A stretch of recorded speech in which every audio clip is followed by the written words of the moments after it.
¿Cómo están? Buenas tardes. Ya este jueves, la hora del almuerzo y la hora de agregar otro tema a lo que sería nuestro análisis y nuestras conversaciones en tiempos de pandemia, ahora aquí desde la Ciudad de México. Y lo que hay que hacer es sacar, digamos que la agenda y marcar justamente el día 20 de agosto. Y lo marcamos en el calendario porque justo el 20 de agosto es cuando en California, bueno, pues las empresas tienen como plazo, dos empresas en particular, Uber y Lyft, tienen como plazo para reclasificar a los conductores de sus vehículos que tienen vínculo con Uber y con Lyft y reclasificarlos como empleados, no como contratistas. Esto, si es que las compañías no apelan una decisión, ojo, la fecha entonces es el 20 de agosto y corre tiempo para que estas compañías apelen una decisión que, bueno, nos genera además muchas preguntas sobre cuánto esta pandemia, en tiempos de esta pandemia, vamos a regresar a estas luchas entre los políticos, los secretarios de justicia, los fiscales de los estados en Estados Unidos y las compañías que tienen que defenderse y decir que ellas no son compañías que tienen empleados, sino que tienen contratistas. ¿Qué tema? Y sabíamos que no se iba a ir a ningún lugar, y menos ahora en tiempos de pandemia. Así que tocamos la puerta con el profesor y tocayo Alejandro Ruelas Gossi. Como saben, él está en Miami, por cierto, y él es profesor de estrategia e innovación de la Escuela de Negocios allá en la Universidad de Miami. ¿Cómo estás? ¿Cómo está la familia? ¿Cómo está Miami? Muy bien, Gaby, la verdad es que súper bien. Bueno, ya sabes, el virus está espantosamente creciendo en este país, pero gracias a Dios, la familia y todo muy bien. Así que gracias por tu pregunta. ¿Cómo estás tú? Encantado de estar Bien, contigo. también. Aquí en la Ciudad de México, tú que eres mexicano, ya sabes, pues, la Ciudad de Claro. México, la gente por necesidad tiene que salir y el cubrebocas, y no está como en Georgia, donde yo vivo, donde la alcaldesa y el gobernador no se entienden simplemente por un cubrebocas que para el gobernador no debe ser indispensable, etcétera, etcétera. Pero una cosa que sí me parece muy interesante es lo que tú estás viendo en California. Contigo hemos hablado mucho de Uber, de las pérdidas de Uber, del negocio, de la gig economy, que ahora en Estados Unidos, pues las autoridades han tenido que agregar, por ejemplo, para darles subsidio por desempleo a los conductores y a otros, digamos, a otras personas que trabajan en este circuito del gig economy. ¿Qué piensas tú sobre este plazo 20 de agosto, pero sobre este debate que regresa otra vez? ¿Son o no son empleados? Mira, es un punto interesantísimo. ¿Tú te recuerdas, Gaby, que yo escribí un artículo en el 2006, hace 14 años, que se llama Orquestación Estratégica y que hoy se ha convertido en el rama más importante de estrategia en el mundo? Inclusive Steve Jobs mencionó mi palabra orquestación en sus reuniones. O sea, es un tema que es muy importante. La orquestación básicamente dice que tú tienes que tener una plataforma de ideas y orquestas todos los recursos en tu plataforma. Es decir, las innovaciones, tú sabes, siempre van adelante de los reguladores. Estos reguladores están de lo más tonto que te puedes imaginar, porque no podemos cambiar la tendencia mundial de que los managers tienen que convertirse en directores de orquesta y tú tienes que enfocarte solamente en lo que haces, que es la idea y el algoritmo, y todos los demás choferes son orquestaciones, es decir, contratistas, como le quieras llamar, pero no pueden ser empleados. O sea, imagínate que esta regla pasara de California a todo el planeta, sería la empresa más grande del planeta. Es una tontería nada más por definición. Entonces, la idea ahora son tener plataformas y los recursos movilizados de otros lados, como Airbnb, como Uber, como Facebook. Todas las tendencias el día de hoy, tú sabes, Cemex, por ejemplo, la empresa más grande del mundo en materiales de construcción, ninguna de las Construramas es de ellos. Ninguna. Y es la orquestación más grande del planeta. Entonces, si ahora van a ser empleados de Cemex, imagínate, es una tontería. Entonces, la tendencia de que ahora cada quien se concentre en lo que hace muy bien y lo demás se orquesta como instrumentos musicales, es exactamente lo que nos viene ahora. Entonces, tratar de regresar al mundo donde hay todo el mundo es egocéntrico y tienes que tener los recursos dentro de tu empresa, es una verdadera tontería. Ahora se trata de que tú eres un director de orquesta, no un manager. El manager es aquel que organiza y administra una entidad en el tiempo, pero de la empresa solamente. El director de orquesta es aquel que orquesta el valor de otras empresas en su plataforma. Imagínate los apps. Los apps también van a ser empleados ahora de Apple. Es exactamente la misma tontería, es idéntica. Nada más que ahí son Uber Drivers. Pero el app también es parte de orquestación en tu plataforma del iPhone. El iPhone solamente se concentra en un buen diseño, facilidad de usar y miniatura. That's it. Todo lo demás del iPhone es orquestado. Entonces, ir en contra de la tendencia de orquestar valor donde tú haces lo mejor, es como decía en la Biblia, o la orquestación de los dones, hablaba San Pablo, ¿no? Ahora decir que todos van a ser empleados tuyos, por el amor de Dios, es regresarse al siglo XVII que no tiene ningún sentido. O sea, es una tontería. La vocera del Lyft decía, los conductores del Lyft no quieren ser empleados del Lyft.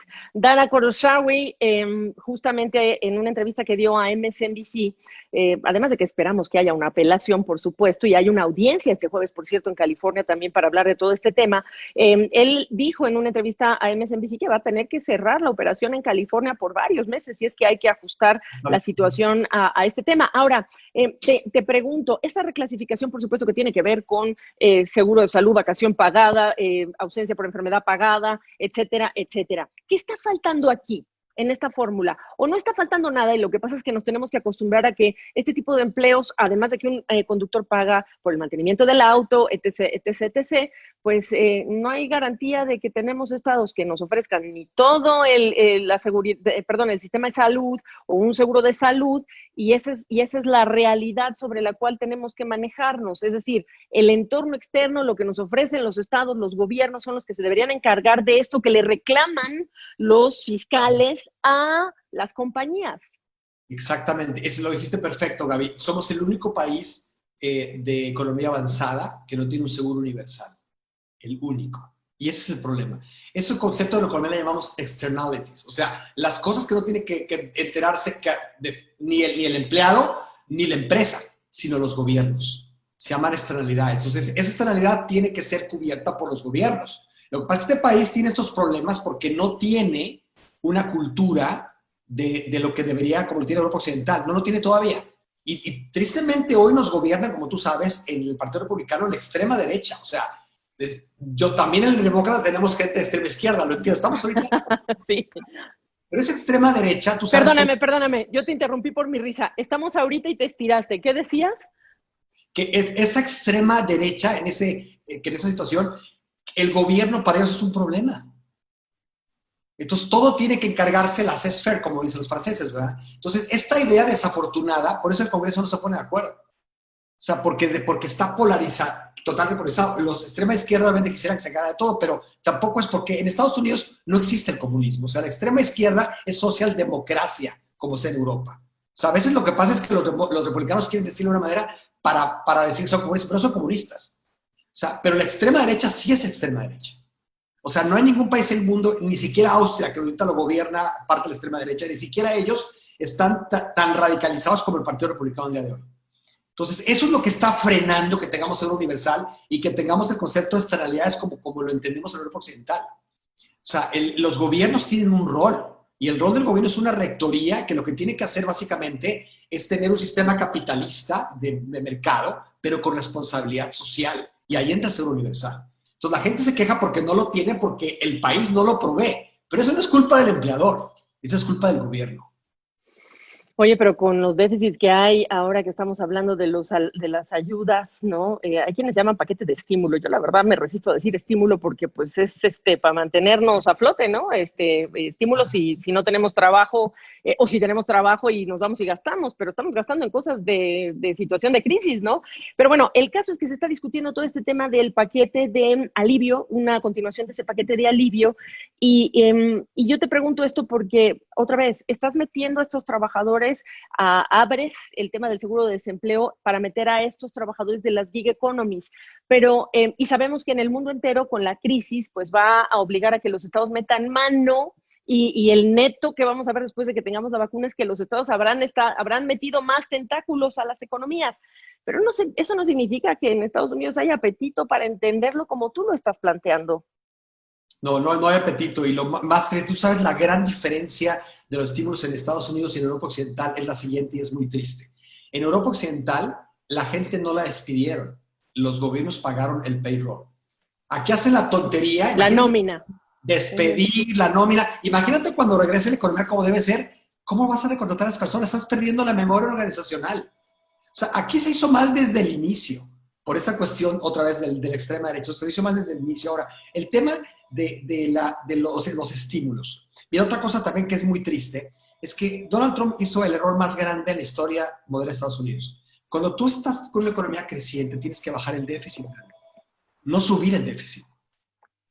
Me explico, porque las vacas blancas y las vacas gordas siempre están yendo y viniendo. Entonces, el tipo subió el déficit más grande en la historia de Estados Unidos cuando estaba la economía creciendo muy bien. Entonces, este tipo cometió errores. Hoy tenemos un error de déficit espantoso. Ahora, pero con todo y eso, los gobiernos tienen que generar bonos de deuda.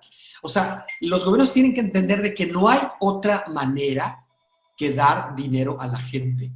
¿Te acuerdas de la teoría keynesiana? La conozco perfectamente bien. John Maynard Keynes hace más de 100 años de alguna manera articuló esta idea y lo hizo de una manera brillante.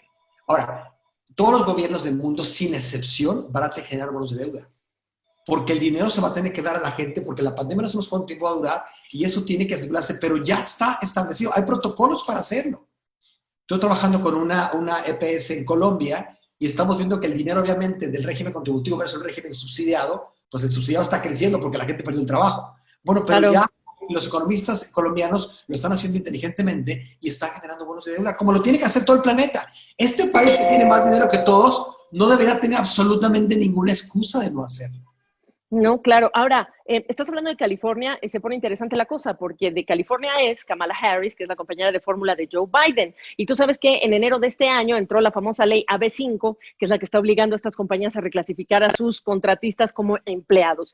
¿De qué depende que la apelación prospere, además de los votantes de California? Porque viene en unos meses lo que es la proposición 22, que le están pidiendo a los votantes en California que bajo esa proposición determinen si están de acuerdo con que se les clasifique como contratistas a estos trabajadores o a estas personas o se les clasifique como empleados. Y esta otra proposición en California pues tiene el apoyo de Instacart, Postmaster, Uber, Lyft, etcétera. Pero ahora también ya se enfocaron las baterías contra DoorDash. Y esa es la otra parte que me parece interesante. Contratistas o empleados están en el debate de la división de transporte de Lyft y de Uber. Ojo, Uber tiene entrega de alimentos y no están tocando esta otra parte. Y entonces, ¿cómo se clasifican a estos otros empleados? Lo que te quiero decir es que se está haciendo un ocho en cómo interpretar a estas compañías. Sí, y yo creo que preguntarle a la gente que tiene muy poca información y muy poca opinión es una tontería. Y en tiempos de pandemia, que vamos a estar todos con la incertidumbre Claro de no que tener empleo. todo el mundo va a decir que claro, que sí, que los reclasifiquen y que todo el mundo sea empleado. Claro, O sea, claro. pero no porque mucha gente lo dice es lo correcto. Exacto. Entonces, Bueno, lo tenemos como ejemplo en las votaciones, ¿no? No siempre votamos por el mejor líder, claro, adelante. no, totalmente. Mira, yo la verdad es que la democracia nos ha demostrado que es un pésimo sistema, desafortunadamente, porque la educación es muy mala. La democracia funciona muy bien en Europa Occidental del Norte, donde hay una educación muy alta y eso funciona perfecto.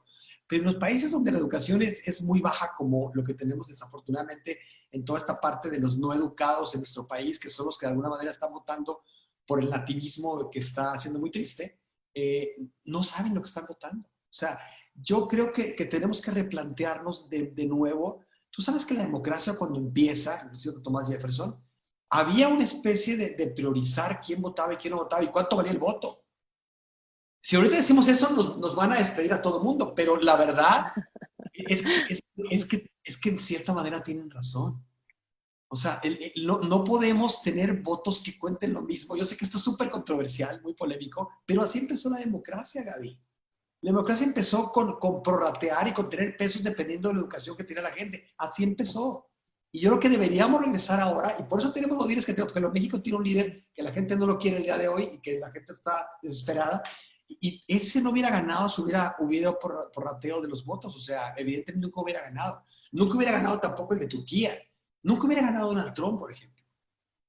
O sea, entonces esas cosas yo creo que son importantes replantearlas. Entonces, yo creo que preguntar a la gente qué opina, ahora que me llegó las primarias para votar, ¿qué opinas y no sé qué? Dije, Dios mío, esta pregunta no tiene esa persona de contestarla porque le falta mucha educación. Tú sabes que los cónsules de Roma, para gobernar Roma necesitabas dos cosas. Una, haber aumentado el imperio romano, por eso te acuerdas que cuando Julio César salió, el famoso Rubicon. Y segundo, ser una persona pensante. Hoy leemos todavía estudios de Julio César. O sea, si tú no tenías conocimiento y haber aumentado el ingreso del gobierno del Imperio Romano, no podías ser cónsul de Roma. ¿Por qué no regresamos cuando nace la democracia ahí? O sea, lo que pasa es que ahora nos hemos ido a un extremo de cualquier persona puede ser presidente, por el amor de Dios. Claro, no, yo estoy de acuerdo. Incluso pensaría yo que ya nos olvidemos de los héroes y nos pensemos en cuánto piensan en el país. En el país, no, yo creo que necesitamos más patriotas y menos caudillos, ¿no? Que es un poco lo que estamos viendo, que la gente está votando con, digamos que con la emoción y menos con la cabeza o entendiendo lo que están proponiendo. Ahora, eh, lo que tú estás marcando es muy importante. Estos beneficios que recibe un empleado en este momento en Estados Unidos, hay que recordar a la gente, tú pierdes tu empleo y adiós tu seguro médico. Eso no pasa en todos los países y eso no pasa en Europa, ojo. Y ese vínculo que tenemos es, digamos que un talón de Aquiles para proponer algo distinto, porque si perdemos el empleo y estamos entonces expuestos porque ya no tenemos seguro de salud, evidentemente que esa fórmula no tiene sentido y por lo mismo es más fácil inclinarse a decir, no, que los hagan empleados, no pueden ser contratistas. Pero mi pregunta para ti, profesor, es el contrato social, o sea, nuestra relación con quienes nos gobiernan, a donde pagamos impuestos, etcétera, como, digamos, efecto de la pandemia. ¿Qué debería ser la pandemia cuando nos está diciendo que Amazon, Apple, etcétera, son empresas esenciales? Y si lo son, entonces, ¿qué tenemos que hacer distinto ahora que la pandemia nos hizo un reset? ¿Y qué tenemos que hacer distinto en cuanto a qué? ¿En cuanto al contrato social? En cuanto a ver a estos trabajadores como empleados o no, en cuanto a entender que el empleo, vincularlo al tema del seguro de salud, pues tiene este riesgo de que pues vas a querer seguir empleado en lugar de seguir buscando algo distinto que no sea estar como empleado de una compañía, porque todos estos beneficios se abren cuando eres un empleado y no necesariamente un contratista. Mira, aquí tenemos dos sistemas, el estructural y el coyuntural. El coyuntural hay que salir del problema y el problema es con estímulos y que el Congreso apruebe como los demócratas pusieron 3 trillones para poder dar más dinero a la gente. Es una cosa coyuntural. Estructural es replantearse el contrato social y replantearse el tema de los seguros universales, de plantearse el tema de que el gobierno tenga un rol más de las externalidades. Eso es lo que va a tardar tiempo y que con el Congreso que tenemos el día de hoy no va a solucionarse, desafortunadamente. O sea, el Senado tiene que cambiar, espero que cambie ahora en el 2020, y el Congreso tiene que, porque si no, no lo vamos a conseguir absolutamente nunca. O sea, yo creo que la parte coyuntural hay que darles dinero a las personas necesariamente porque se están muriendo de hambre, los están corriendo de sus casas y tienen que entender este gobierno, por el amor de Dios, de que esa situación es de 100 años. O sea, esta situación es un fuego, es una emergencia que hay que apagarlo. Y se extraordinaria, una emergencia extraordinaria porque no hay vacuna, perdóname. No hay vacuna y además la vacuna no sabemos cuándo va a funcionar tampoco. Entonces yo creo que este tema es ese, los gobiernos tienen que endeudarse todos. Ahora, tú sabes que el problema del mundo es de escasez, es de pobreza, no de escasez. La diferencia en economía es que la pobreza es la mala distribución y la escasez es cuando ya no hay. El problema sigue siendo todavía de pobreza. Quiere decir que hay gente que tiene mucho dinero, tú no sabes cuánto están vendiendo las cosas de lujo el día de hoy. Porque la gente pensó que se iba a acabar el mundo y están comprando cosas de lujo como nunca. O sea, dinero en la economía hay. Entonces, lo que tenemos que hacer simplemente es usar mecanismos para que los bonos de deuda se generen y la gente que tiene dinero compre bonos de deuda a tasas muy atractivas, estoy de acuerdo, pero el dinero tiene que fluir, tiene que caminar. Es decir, es una situación totalmente de emergencia y coyunturalmente tenemos que dar dinero a la gente hasta que no sepamos cómo se va a solucionar esto. Totalmente. Los países más pobres, Gaby. No es posible que este país no lo esté haciendo. Es increíble. El problema que tenemos en este país, tú lo sabes, es de liderazgo. O sea, no es sí, tan... sí lo es. Ese es el problema. Es un problema de liderazgo, pero total. En las empresas, o sea, ¿cómo es posible que Nueva Zelanda festejó, tú sabes, antier, 100 días sin ningún caso? Por el amor de Dios, o sea, Nueva Zelanda...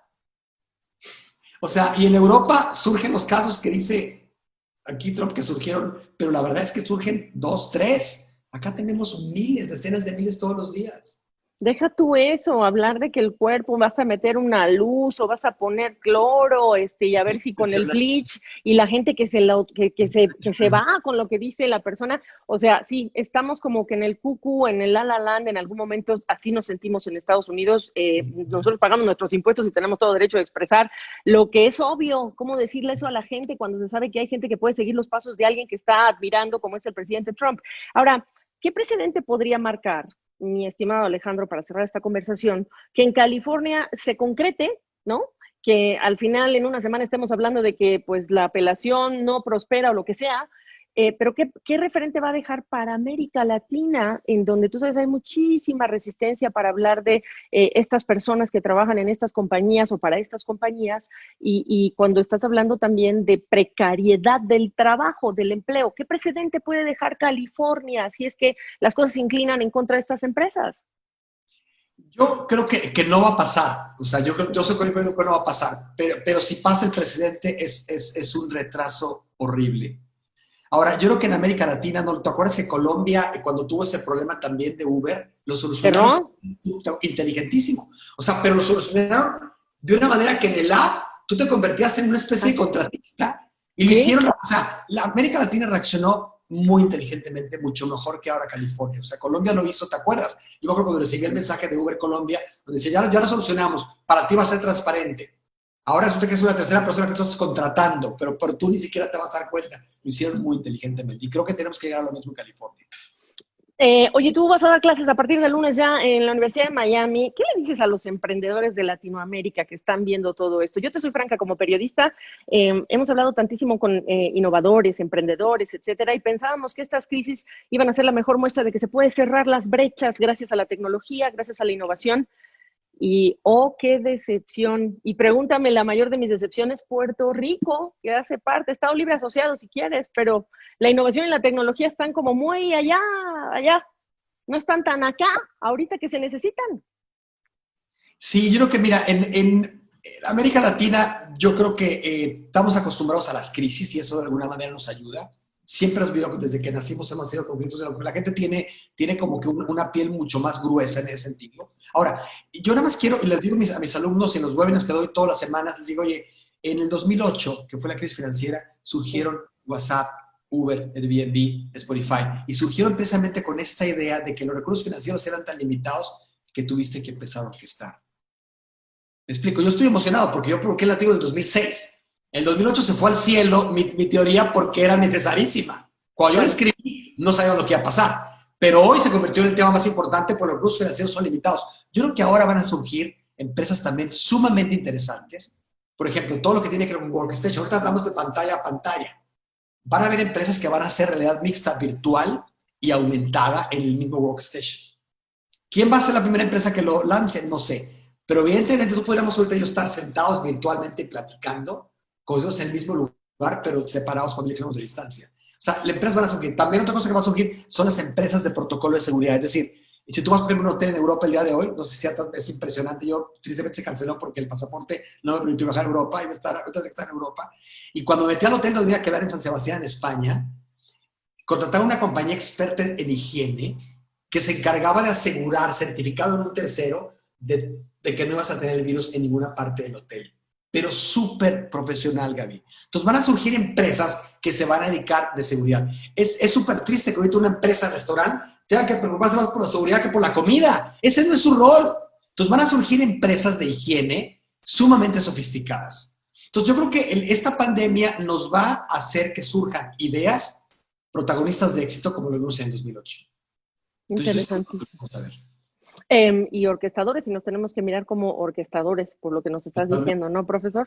Así es, el mismo Steve Jobs, ¿te acuerdas que él decía, yo soy director de orquesta? O sea, ese es precisamente... Me emociona pensar que leyó el artículo porque evidentemente él lo empezó a hablar por allá del 2009, 2010, 2011. Entonces, evidentemente, murió en 2011.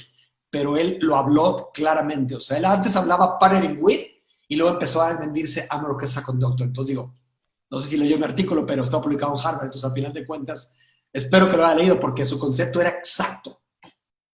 A lo que tú decías. Oye, ojalá que sí lo haya leído. Sería, qué orgullo, ¿no? La verdad, me da mucho gusto saludarte.